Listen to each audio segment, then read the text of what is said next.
Hi friends, எல்லாருக்கும் வணக்கம். நான் வெல்னஸ் கோச் தினகரன் பேசுகிறேன்.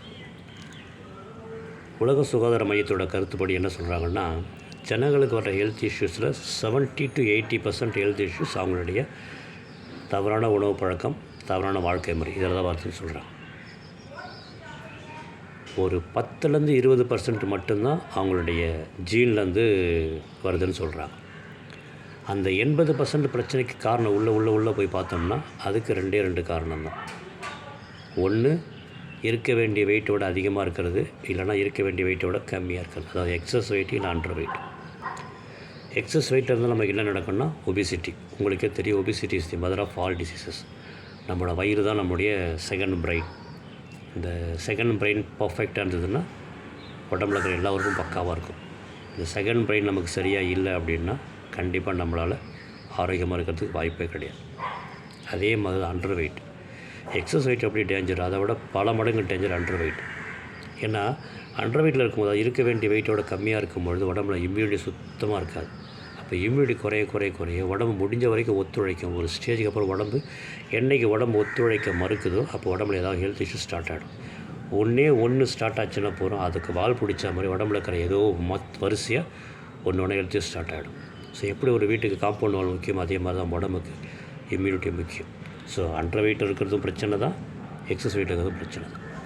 சரிப்பா, இப்போ அதில் ஜனங்க பண்ணுற தப்பு என்ன அப்படின்னா, சரி இப்போ நான் அண்டர் வெயிட்டில் இருக்கிறேன், இப்போ நான் வெயிட் கெயின் பண்ணணும். அப்போ நான் வெயிட் கெயின் பண்ண அவ்வளோதானே, சரி வான்னு சொல்லிட்டு நேராக வச்சா குடிமை சரைச்சா மட்டும் மாதிரி போனோமா, எதெல்லாம் தோணுதோ எப்பப்பெல்லாம் தோணுதோ கண்டதை சாப்பிட்டு வெயிட்டை கசகசன்னு ஏற்றி வச்சுருவாங்க.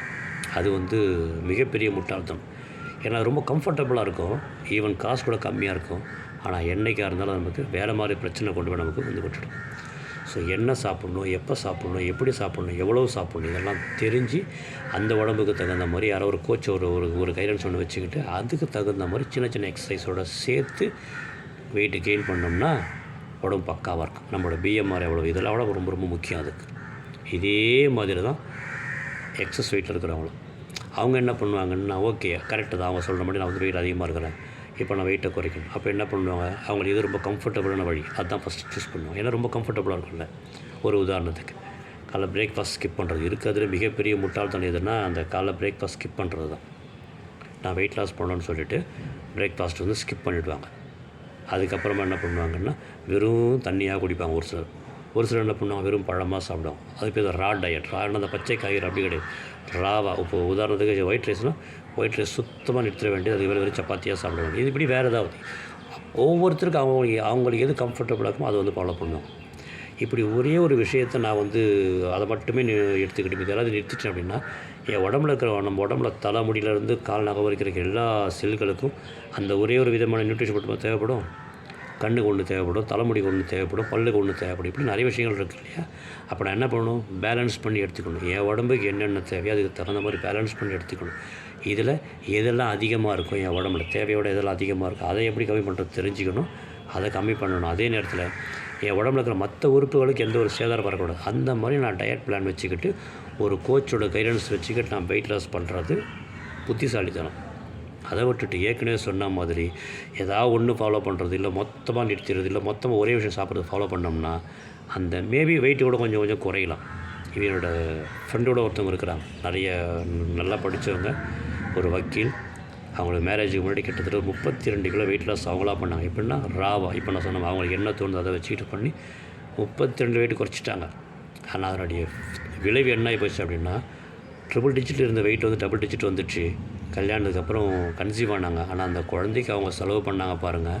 டாக்டர் சொன்ன விஷயந்தான், நீங்கள் உங்கள் இஷ்டத்துக்கு நீங்கள் வெயிட் லாஸ் பண்ணாங்களோ உடம்பு நியூட்ரிஷன் அநியாயத்துக்கு இம்பேலன்ஸ் ஆகிடுச்சு. அதனோட விளைவு தான் அவங்களுக்கு குழந்தை இவ்வளோ கஷ்டப்படுறாங்க. அந்த குழந்தை கொஞ்சம் கஷ்டம் கிடையாது, சில பல லட்சங்கள் கிட்ட 15 வருஷத்துக்கு முன்னாடி அவங்க 1 crore கிட்ட அவங்க செலவு பண்ணாங்க அந்த ஒரே குழந்தைக்கு. காரணம் என்ன, இதை அவங்களே ஷேர் பண்ண ஒரு விஷயம். ஒரே காரணம் என்னென்னா, எப்படி வெயிட் லாஸ் பண்ணணும்னு தெரியாமல் அவங்களுக்கு தெரிஞ்ச மெத்தடில் கண்டபடி வெயிட் லாஸ் பண்ணதோட விளைவு தான் அவங்க அவ்வளோ. இன்றைக்கி அந்த குழந்தை ரொம்ப அற்புதமாக இருக்கணும்னு வச்சுக்கோங்க, அது வேறு விஷயம். அதே மாதிரி தான் இப்போ நீங்களும் ஒரு எக்ஸஸ் வெயிட்லையோ ஒரு அண்டர் வெயிட் இருக்கிறீங்க அப்படின்னா, உங்களுக்கு தெரிஞ்ச கம்ஃபர்டபுளான மெத்தடில் வெயிட் லாஸ் பண்ணி உடம்புக்கு எடுத்துக்கிறதுக்கு பதிலாக ஃபஸ்ட்டு அக்செப்ட் பண்ணிக்கோங்க ரியாலிட்டியை. அதுக்கப்புறம் அதை புரிஞ்சுக்குவாங்க. உங்கள் உடம்போட பிஎம்ஆர் அதாவது செரிமானத்தன்மை அதை தெரிஞ்சுக்கோங்க. அதுக்கு தகுந்த மாதிரி எதை சாப்பிட்ணும், எவ்வளோ சாப்பிட்ணும், எப்போ சாப்பிட்ணும், எப்படி சாப்பிட்ணும். உங்கள் உடம்புக்கு தகுந்த மாதிரி பேசிக்கான எக்ஸசைஸில் ஸ்டார்ட் பண்ணி அழகாக கொஞ்சம் கஷ்டமாக இருந்தாலும் யாரோ ஒருத்தர்கிட்ட கமிட் ஆகி கன்சிஸ்டண்ட்டாக ஒர்க் பண்ணும்பொழுது கொஞ்சம் கொஞ்சமாக ஹெல்த் இம்ப்ரூவ்மெண்ட் ஆகும், வெயிட்டு குறைஞ்சிக்கிட்டே வரும். அது பர்மனண்ட்டாகவும் நிற்கும். நீங்கள் ஹெல்த்தியாக ஹாப்பியாக இருக்கலாம். அதுக்கு பதிலாக உங்கள் இஷ்டத்துக்கு பண்ணோம்னா என்ன தான் கம்ஃபர்டபுளாக இருக்குன்றது, ஆனால் எந்த வழியில் போகணுமோ அதுக்கு எது திசையில் நான் ரோடு நல்லா நான் போயிட்டே இருந்துட்டேன்னா எவ்வளோ தூரம் நான் ட்ராவல் பண்ணுறனோ மறுபடியும் திருப்பி நான் வரும்பொழுது அவ்வளோ தூரம் திரும்ப நான் வந்து தான் ஆகணும். ஃபியூயல் வேஸ்ட்டு, டைம் வேஸ்ட்டு, எல்லாமே வேஸ்ட். அதே மாதிரி தான் வெயிட்டை மெயின்டைன் பண்ணணும் அப்படின்னா சரியான வழியை செலக்ட் பண்ணி சரியான ஒரு கோச் கிட்ட, ஒரு குறி இல்லாத ஆட்டம் குருட்டாட்டம் சொல்லுவாங்களே, அந்த மாதிரி ஒரு கோச் கிட்ட கமிட் ஆகி கனெக்ட் ஆகி வெயிட் லாஸ் பண்ணுங்கள், இல்லை வெயிட்டை கெயின் பண்ணுங்கள், வெயிட்டை மெயின்டைன் பண்ணிக்கோங்க. அப்போ உங்களை பார்த்து உங்கள் ஃபேமிலி அதை ஃபாலோ பண்ணுவாங்க. ஆரோக்கியமாக இருக்கலாம், சந்தோஷமாக இருக்கலாம். சந்தோஷமாக இருக்கிறதுக்கு ஒரே நிலையான உறுதியான ஒரே வழி எதுன்னா ஹெல்த்தியாக இருக்கிறது மட்டுமே தான். ஸோ உங்களுக்கு எதாவது வேணும்னா எங்ககிட்ட வாங்க, உங்களுக்கு கைட் பண்ணுறோம், சொல்லிக் கொடுக்குறோம். அது எப்போ உங்களுடைய கடைசி 1 கிலோ வெயிட் லாஸ் பண்ணுற வரைக்கும், கடைசி 1 கிலோ கெயின் பண்ணுற வரைக்கும் உங்களுக்கு சொல்லிக் கொடுக்குறதுக்கு நானும் எங்கள் டீமும் ரெடியாக இருக்கிறோம். நீங்கள் கமிட் ஆகிறதுக்கு ரெடியாக இருந்தீங்கன்னா எங்களை காண்டாக்ட் பண்ணுங்கள், உங்களை கைட் பண்ணி ஹெல்ப் பண்ணுறோம். சரியா? பாய், டேக் கேர்.